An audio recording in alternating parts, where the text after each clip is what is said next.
I should be bringing you news tonight of a new $21 billion veteran benefit package signed today by the president. But I am not, because that bill died in the Senate yesterday when it failed to get the 60 votes it needed to overcome a filibuster. And you will never guess which party killed it.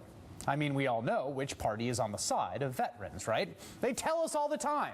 Remember when they all headed to the World War II memorial during the government shutdown to complain that the other anti-vet party was shutting veterans out? I will go anywhere, anytime a veteran needs me, and I can get there to help. And I've done it my whole life. It's who I am. They deserve being able to get into this memorial. Let me ask you this. We need to open politics? it up. One of you who served our country, who risked your lives, let me just say, thank you. We will not be timid in calling out any who would use our military, our vets, as pawns in a political game. Got that? Republicans will call out anybody who wants to use veterans as pawns. Well, guess what they did when Democrats, led by independent Vermont Senator Bernie Sanders, tried to expand medical, education, and job training benefits for the nation's 22 million veterans and their families. Senate Republican leader Mitch McConnell tried to add an unrelated poison pill amendment to that veterans bill that would impose new sanctions on Iran. Why try to tack the Iran sanctions amendment onto the vets bill? As McConnell told reporters, we've been trying for months to get a debate and a vote on the sanctions bill. That is a bill that we've reported on this program. It's backed by Republicans and many Democrats, and it would impose a new sanctions regime on Iran, which both the White House and the Iranians say would threaten the historic talks that right now represent the best chance we have to bring a peaceful resolution to Iran's nuclear program.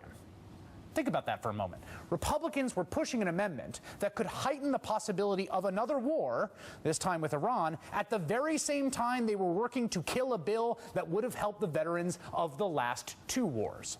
This from the party that would never use veterans as political pawns.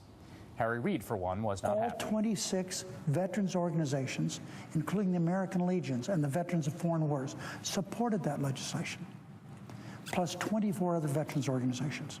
And what happens over here? The Republicans, they figured out a way to say no. They always do that. The GOP also argued the veterans bill cost too much, and it wasn't paid for. And this is really important. The $21 billion for the bill was set to come out of what's called the Overseas Contingency Operation Fund. It's the fund used to pay for the wars in Afghanistan and Iraq. Now, there's some money left over in that fund because we are drawing down, have drawn down in Iraq, are drawing down in Afghanistan. Republicans say that money doesn't count. They point out, as the Conservative Heritage Action did in telling Republicans to vote no on this bill, that the money is not recognized as real savings by the Congressional Budget Office. And that is true. But so is this. That money is a fund that was earmarked for the wars that Democrats would instead like to use to help the people who fought in those wars. Had we planned to stay longer in Afghanistan, had we still been there in Iraq, believe you me, we would have spent that money. And that spending would have been very, very, very real. Or think about it this way.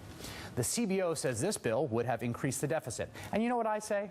If you can run a deficit to go to war, you can run a deficit to take care of the people who fought